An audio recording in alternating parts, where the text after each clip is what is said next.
Thank you very much, Michael Lee. And what a perfect scene setter for what I'm about to speak about, which is Self-Mastery in a Perfect Storm, a series of stories that teach and inspire. And as Michael was saying, we get in our own way. Our identity will have us resist what the speaker is saying. And so I guess for me, stories are one of the mechanisms that speakers use to break down the resistance barrier, the hesitation barrier in our audience, to soften them up, to open them up, to be inspired in order to be shifted. And so I'm going to share a number of stories with you because it is Soulful Sunday, and stories help us to take a pause, help us to slow down from the normal hectic pace of life, and also give us pause to reflect. So reflection is absolutely imperative if you want to succeed in life. That's what the really, really successful people do well. And I'm going to share a couple of stories with you, very personal stories that are about stopping, about listening, learning, reflecting, and celebrating, because I think the end of the week, which is the weekend, is also a moment to celebrate the week that was and to prepare ourselves for the coming week. And so the first story I want to start with is a stopping story. And it goes back to lockdown. In the early stages of lockdown, just after we were allowed to walk outside of our properties for the first time, I was having a pretty difficult day, a bit of a stressful day. I had a very, very long to-do list. And if any of you know me, I am the list queen. And I didn't have any meetings that day, but I had a long list of things to do. But I was feeling a bit down, COVID was getting to me. It was triggering my hot spots, and I actually couldn't move forward with this list. I was stuck. How many of you experience getting stuck? And so what do you do when you're stuck? Well, I did what I tell all of my audiences to do and had encouraged everybody to do during COVID, and that was to get some exercise, to move, because motion shifts emotion. So what did I do? I put my running shoes on and I went for a fast, brisk walk. I don't run, I walk. And the weirdest thing happened. Instead of endorphins, happiness hormones being pumped through my system and into my brain to make me feel better, I felt worse. And I kept walking and I kept walking, and eventually I went, this is not helping. This is not working. I need to stop. And at that point in my very fast, brisk walk, I was walking through a park. And in that park, there happened to be a bird hide which overlooked a little dam. And I decided I was going to walk up into the wooden bird hide, and I was going to stop. I was going to just sit. Not that I had time to sit, but I needed to stop. I just knew in my gut that the only way to resolve my feelings of discomfort and dis-ease was actually to stop.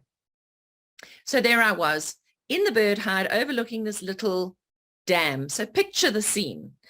It's quiet, and I am able to see things that I wouldn't normally see if I hadn't stopped to slow down for long enough to see things. And there were all these little birds flying down onto the surface of the water to grab the insects that they could see. There were the fish coming up from underneath to obviously eat the insects that they could see. And there in the middle of this dam was a little island.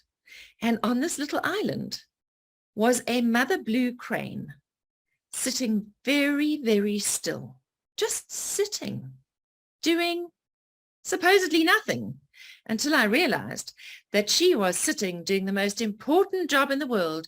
She was sitting on her eggs. She was incubating her babies, or her babies to be. And her partner was standing on the shoreline doing what he needed to do while she just sat. And so I just sat with that mother blue crane, and I breathed in her peace, and you can do this with me. And I breathed out my stress. And I want you to breathe in with me. And I breathed out my stress. And I breathed in her peace. And I breathed out my stress. And you know, today is Sunday, so all of you should be a whole lot more relaxed than normal. But I bet you just doing this little exercise of breathing in the peace intentionally and breathing out your stress intentionally has already made you feel so much better. And so there I was with my mother blue crane, breathing in and breathing out. And I sat with her for near on 20 minutes.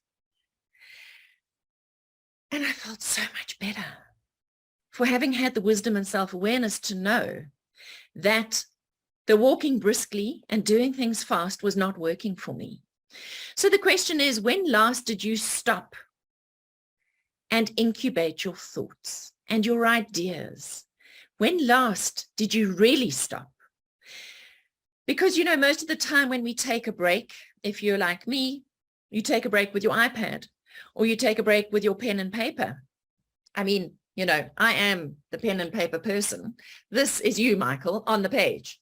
And I would normally, if I were go out for a coffee with myself, take a pen and paper. And I'm saying to you that occasionally we need to stop and just stop with nothing.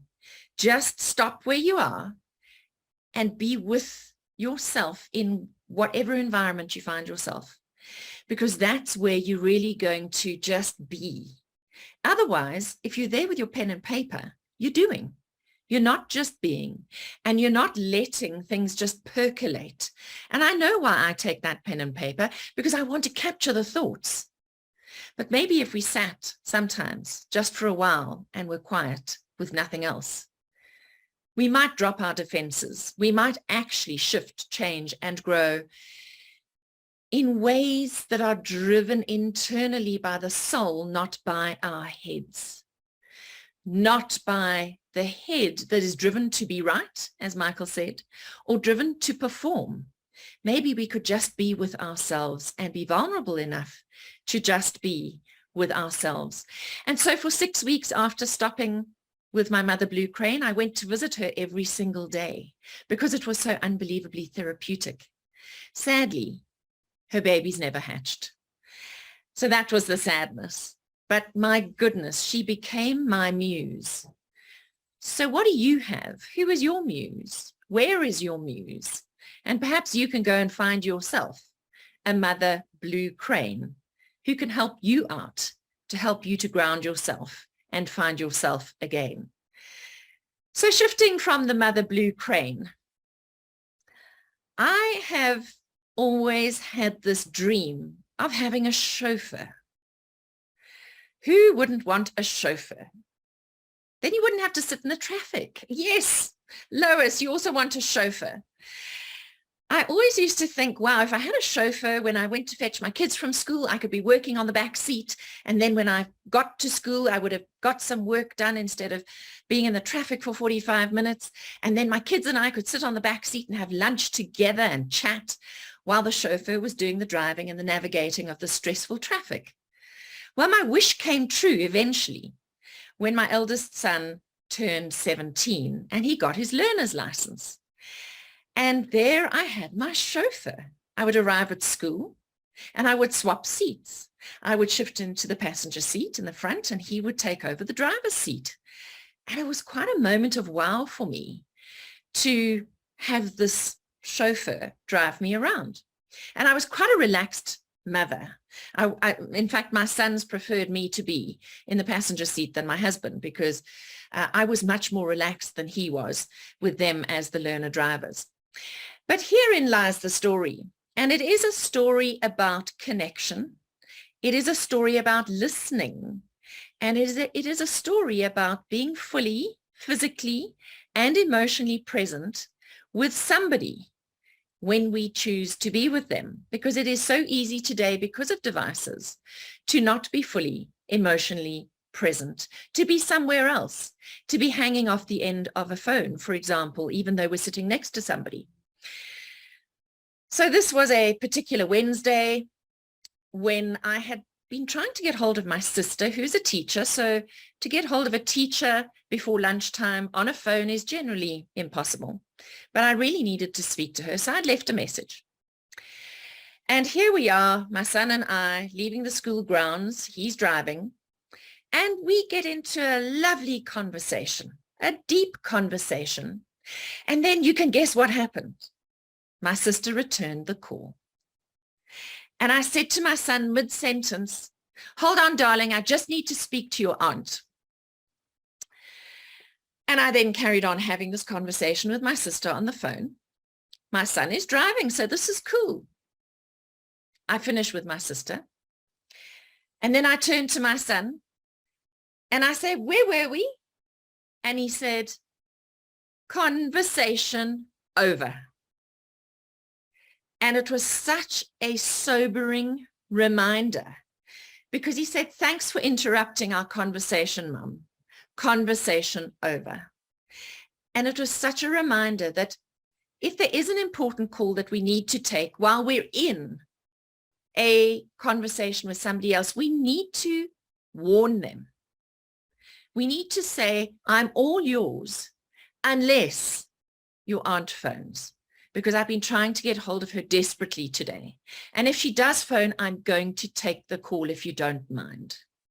So we need to sketch the scene. We need to provide context for our potential interruption. Otherwise, it is just downright rude. And so I want to encourage all of you on the Soulful Sunday to sometimes put your phone in the back seat. Whether you are a parent, whether you are an aunt, whether you are a wife, whether you are a husband, whether you are a lover, a partner, whether you're a business colleague. The gift we give each other, the biggest gift we can give each other, is the gift of our attention. And when we take those interruptions, those calls, we are actually compromising our attention and we are minimizing our emotional presence when we are with people. So be careful. If you choose to be with someone, really choose to be with them. Otherwise, you might as well not be with them at all.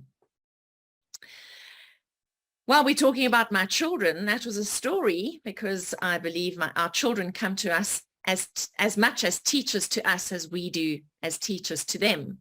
I'm going to share a story of something I learned through my youngest son, Matthew. And that was about going for your personal best. And I was on the side of the swimming pool when he was 9 years of age, watching him have a swimming lesson with another 6 or 7 boys his age, all around age 9. Now, understand, I have produced giants. My children at age 23 and 27 are 6'7" and 6'6.5" each. They've always been outsized. They were always outsized as babies and as children. So watching him on the edge of the swimming pool, he was, of course, the tallest, lankiest child that you could see. And I learned a lesson that day from my child's swimming teacher. And wisdom comes sometimes from the most unexpected places. He was telling these children, who each had a lane, to find their own stroke rate and rhythm. And this was a wonderful analogy and lesson for life. Because the minute we compete, and what Michael was asking us to do when he showed us those letters, in a way, was an invitation to be right or wrong, an invitation to compete. And that's what removes our innovation and our creativity, is when we think that the only way to be right is this way. Or the only way to win is to compete with other people. And when we do that, what the swimming teacher said was, if you compete with the person next to you and try and match their stroke rate, you will lose, because that will not be your personal best. You need to determine your own stroke rate and rhythm, which will differ from the person next to you because of your height, because of the length of your arms and your legs, because of your fitness, because of your expertise, because of the way you breathe. All of those things make up your own way to win. And if we try and make ourselves like other people, we will lose, because we will not be going for our own personal best. We will be going for their personal best. And that is not going to get you very far. So what a profound lesson. Going back to being present, if you are a parent and you do find yourself sitting next to the cricket pitch for hours on end, sitting next to a swimming pool, waiting for your child to have their occupational therapy session, those are incredible moments of learning if you choose to be fully present, if you choose to be the observer, not the know-it-all, because sometimes wisdom is found in the most unexpected places. And then I'm going to talk to you about giving your energy direction, giving your energy leadership. We live in a world of unbelievable distraction, and it is so easy to not give your energy direction. And if you don't give it explicit direction, your energy is going to direct you. I woke up one morning, it was a dark winter's day in about 2019, and I was off to go and speak to an accounting firm, to their senior partners and partners. And they were in complete disarray and chaos because they had had a restructure. And I was tasked with helping them in that session to find some kind of structure. I was at home with nobody else. I was a recent widow. My children were at varsity and overseas, and it was a day when I had no domestic help. I was alone at home at 5 o'clock in the morning. I was getting myself ready. I took one look at my bed and I went, I don't have to make my bed today. Nobody will know if I don't. Until I thought about that for a little. And I thought, here I am, going to bring order to chaos in a top accounting firm. And if I leave this bed unmade, I am kicking off my day with chaos. And that was when it really occurred to me, when the words came to me, that we are shepherds of our own energy. And we need to choose to give our energy leadership. And it starts with the basics of making your bed. It brings alignment to your energy. And leaving things in a modicum of order will actually help you in what you have to do in the day in terms of your performance, in terms of the advice you're going to give people, because you will be in alignment. And so that's just a little trick that I think is important. I know there's a video that has gone viral of a US general who talks about making your bed every morning because that's what you do in the army. But beyond the fact that it's a discipline, I believe it's something that brings your own energy into the center, into focus, into alignment, and you will serve others better if you do that. And the final story I want to leave with you today is about how you reflect on 2022. Because we are nearing the end of 2022.